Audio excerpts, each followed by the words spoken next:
बैठे हुए हैं वहां पर मैं बताना चाहता हूं, कोई उदाहरण बताइएगा जिस स्टेट में सुप्रीम कोर्ट से ऊपर शरिया हो।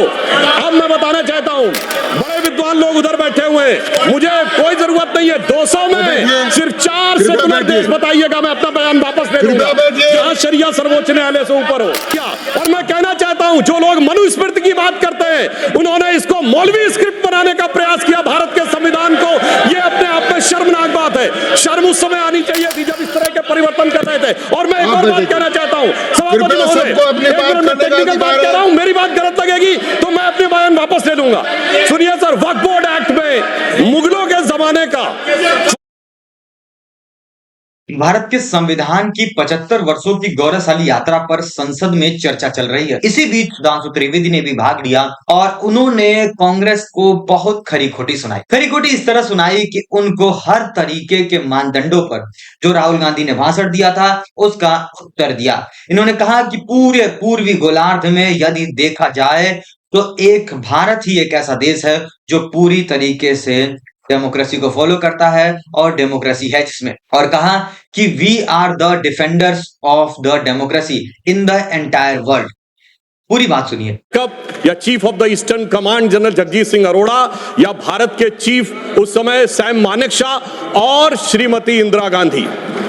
और यह समय याद भी दिलाता है कि जब कोई ऐसा वक्त आता है तो उस समय हमारे नेता और उस समय नेता प्रतिपक्ष अटल जी ने इंदिरा जी की तारीफ करके कहा था कि हम सरकार के साथ खड़े हुए हैं। तो विपक्ष को याद रखना चाहिए कि किस ढंग से समर्थन किया जाता है। परंतु मुझे एक याद आता है कि आज इंदिरा जी की आत्मा जहां कहीं भी होगी तो वो बड़ी अचंभित और स्तब्ध हो जाती होगी कि ये वहीं इन्होंने डॉक्टर सर्वपल्ली राधाकृष्णन को याद किया और कहा कि उन्होंने कहा था कि गणतांत्रिक व्यवस्था इस देश के लिए नया प्रयोग नहीं है, ये इतिहास के आरंभ काल से ही भारत के व्यवस्था में थी।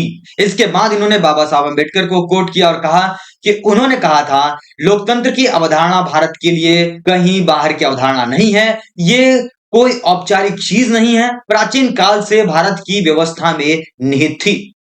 वहीं इन्होंने और कई बातें कही और इन्होंने भारत के पूर्व राष्ट्रपति डॉक्टर प्रणब मुखर्जी जी को भी याद किया और कहा कि उन्होंने आरएसएस मुख्यालय से एक बात कही थी जो कांग्रेस को सुनना चाहिए। आप सुनिए, मैं एक बताना चाहता हूं सर, एक महत्वपूर्ण बात यह थी कि एक तरफ 7th फ्लीट भेजा गया था और चंद दिनों के अंदर अमेरिका ने मान्यता भी दे दी थी। हमने 93,000 प्रिजनर ऑफ वॉर छोड़े मगर पीओके में कुछ नहीं कर पाए। चलिए वो एक अलग बात है। हमारे 54 प्रिजनर ऑफ वॉर पाकिस्तान में थे, वो नहीं मिल पाए। ये मुझे आज तक आश्चर्य है कि 93,000 दे के 54 नहीं ले पाए।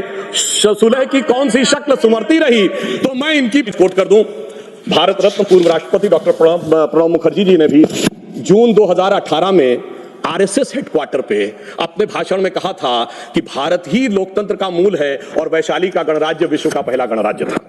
अब मैं बताना चाहता हूं कि हम भारत कैसा है। उन्होंने कहा था भारत ही लोकतंत्र का मूल है, वैशाली का गणराज्य विश्व का पहला गणराज्य था। इसके अतिरिक्त भी सुधांशु त्रिवेदी ने कई बातें कही, वो बातें भी सुनते जाइए। इन्होंने कहा कि कुछ लोग दूसरे देशों की बात ज्यादा मानते हैं कि चाइना का इतिहास उठाकर देख लें, उसमें हमारे देश को टियांग जाऊ बुलाते हैं जिसका मतलब होता है सेंटर ऑफ हेवन, यानी कि स्वर्ग का केंद्र।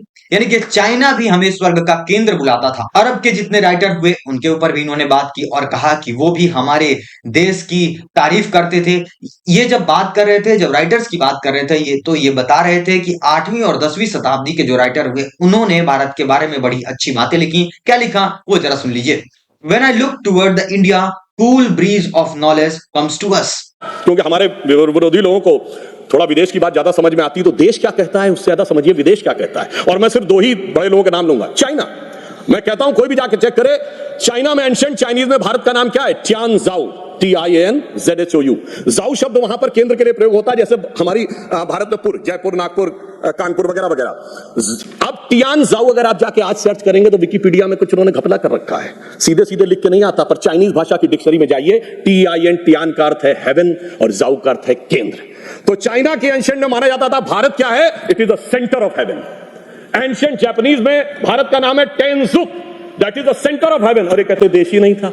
और चीन भी कह रहा है और जापान भी कह रहे हैं कि ये देश तो वो है जो स्वर्ग का केंद्र था। इसके बाद इन्होंने संस्कृत में एक मंत्र पढ़ा और कहा कि गायंत देवो किलगीत कानी धन्यास्तु ते भारत भूमि भागे स्वर्गाप वर्गा स्पदमार्ग भूते भवंती भूयो पुरुषा सुरत्वा।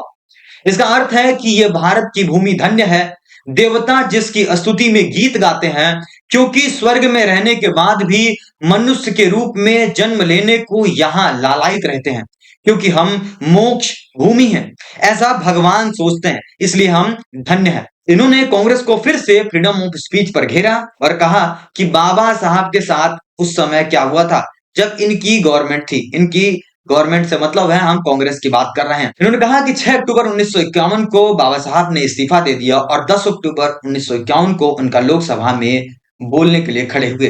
तब उनसे उपसभापति ने कहा कि अगर आप अपने भाषण की कॉपी दे दें तो हम आपको बोलने की अनुमति दे देते। इसके बाद बाबा साहब को धक्का सा लगा और उन्होंने उस पार्लियामेंट को छोड़कर बाहर चले गए और प्रेस में उन्होंने अपनी बात को कहा था।